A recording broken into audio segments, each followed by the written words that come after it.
ગુજરાતના વિકાસની ઝડપ ભલે દેશભરમાં ચર્ચાય, પરંતુ આ વિકાસની વચ્ચે એક એવી તસવીર સામે આવી રહી છે જે ભવિષ્ય માટે ચિંતા ઊભી કરે છે।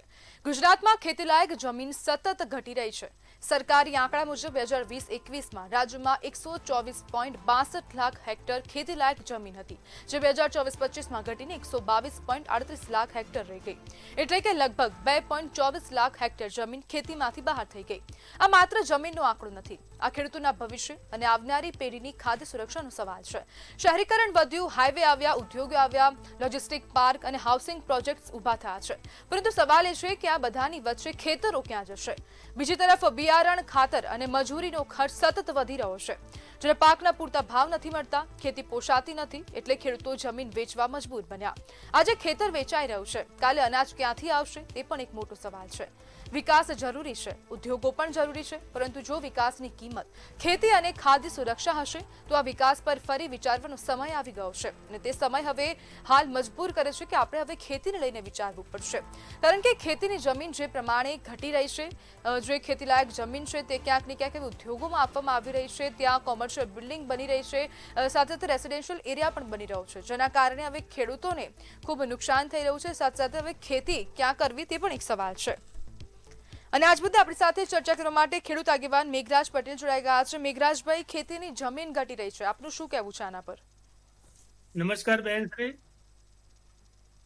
આ છેલ્લા આંકડા જોઈએ મુજબ ભારતની અંદર, એમાં ખાસ કરીને ગુજરાતમાં ઔદ્યોગિક વિકાસ ખૂબ હરણફાળ ભરી રહ્યો છે, જેના કારણે ખેડૂતો પોતાની ખેતીની જમીન વેચી અને એમાંથી પૈસા ઉભા કરવાના ચાલુ કર્યા છે બધાએ ખેડૂતોએ। અને ખેતીની જે આવક હતી, આવક દિવસે દિવસે આ મોંઘવારીના કારણે ખેતીની આવક ઘટતી જાય છે। સરકારના અથાગ પ્રયત્નો હોવા છતાં ખેડૂતોને જે પોતાની ખેતીની આવક વધવી જોઈએ એ વધતી નથી। મેઘરાજભાઈ, તમને શું લાગે છે કે આ જે ખેતીની જમીન ઘટી રહી છે તો તે ઘટવાનું સૌથી મોટું કારણ શું છે? સૌથી મોટું કારણ બેન, ખેતીમાં આવક ઘટી છે। ખેતીમાં જે ખેડૂતો અત્યારે ખેતી કરી રહ્યા છે તો એમના આજુબાજુ બીજા વ્યવસાય વાળા લોકો હોય, નોકરી વાળા લોકો હોય, એ લોકોની આવક જોતો ખેડૂતની આવક ખૂબ ઓછા પ્રમાણમાં છે। અત્યારે ખેડૂત જે વ્યવસાય વાળા અથવા નોકરી વાળા લોકો જે મહિનાના લાખ લાખ રૂપિયા કમાવાના હોય, એની જગ્યાએ ખેડૂતને માત્ર 2.10 હજાર રૂપિયાની આવક હોય મહિને, તો ખેડૂત ક્યાંથી ટકે? આજે સમગ્ર ગુજરાતમાં તમે સર્વે કરાવો, સમગ્ર ગુજરાતની એક પણ બહેન દીકરી એવી નહીં હોય કે પોતાના બાળકોને ખેડૂત બનાવવા માંગતી હોય। ખેડૂત ખેતીનો ધંધો કરવા માટે આજે ગુજરાતમાં હવે કોઈ તૈયાર જ નથી। દિવસે દિવસે મજૂરોનું પ્રમાણ બિલકુલ નહીવત થઈ રહ્યું છે, મજૂર નથી મળતા, ખાતર બિયારણો મોંઘા, અને ખેતીની જમીનમાંથી પેદા કરી અને બજારમાં જઈને વેચી અને સારો ભાવ ન મળે તો પછી ખેડૂત ક્યાંથી પૈસા કમાય? એટલે ખેતી એના કરતા જમીન વેચી અને ખૂબ મોટા રૂપિયા મેળવવાની લાલચમાં કેટલાય ખેડૂતોએ જમીનો વેચી છે। એટલા માટે જ ખેતીનો આપણા ખેડૂતોના આંકડા દિવસે દિવસે ઘટી રહ્યા છે। જે 75% ખેતી પ્રધાન દેશ હતો આપણો, એ આજે 45-47% આવીને ઉભો છે, તો આવનારા સમયમાં ક્યાં જશે એ ખરેખર સરકાર માટે ચિંતાનો વિષય છે, સૌના માટે ચિંતાનો વિષય છે। મેઘરાજભાઈ, હાલ રાજ્યમાં આપણા જે ખેડૂતો છે તેમના ખેડૂતોના માથાદીઠ આવક કંઈક 12,000ની આસપાસ છે, તો આ 12,000 રૂપિયા પોસાય ખરા આવી મોંઘવારીમાં? અને તમારા મતે કેટલી આવક હોવી જોઈએ ખેડૂતોના માથાદીઠ? એક સામાન્ય કારકુન સરકારી ખાતામાં નોકરી કરતો હોય, સહકારી માળખામાં નોકરી કરતો હોય, પટ્ટાવાળામાં નોકરી કરતો હોય, તો એનો પગાર પણ અત્યારે 40-50 હજાર રૂપિયાથી મોડીને લાખ લાખ રૂપિયાના પગારો થઈ ગયા છે। તો 12,000ની આવક એ ખેડૂતને ઘર કેવી રીતના ચાલે?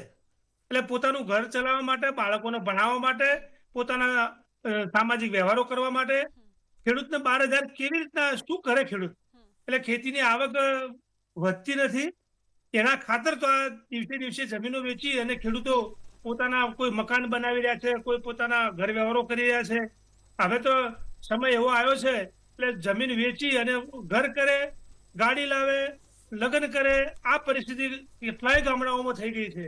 એટલે ખેતી પોસાતી નથી, એ વાત ચોક્કસ છે। મેઘરાજભાઈ, હાલની નવી પેઢી પણ ક્યાંક ને ક્યાંક ખેતીમાં આવવામાં ઇન્ટરેસ્ટેડ ન હોય એવું લાગી રહ્યું છે।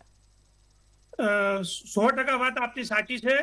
આ કાળઝાળ ગરમીમાં મજૂરી કરવી, ખેતરમાં ઠંડી, અને બધું જ ભગવાનના ભરોસે બધું કરવા છતાં ગમે તેટલી મહેનત કરો તેમ છતાં છેલ્લે અંતે તો ખેડૂત માત્ર કુદરત ઉપર નિર્ભર રહે છે। જો અચાનક કોઈ કમોસમી વરસાદ થઈ જાય, વાવાઝોડું આવી જાય, એવા સમયમાં પોતાનો તૈયાર કરેલો પાક પણ નિષ્ફળ જતો હોય છે. જ્યારે નોકરી એક એવી સગવડ થઈ ગઈ છે કે મહિનો થાય એટલે એની તારીખ થાય, 1લી તારીખ આવે એનો પગાર એના ખાતામાં જમા થઈ જાય.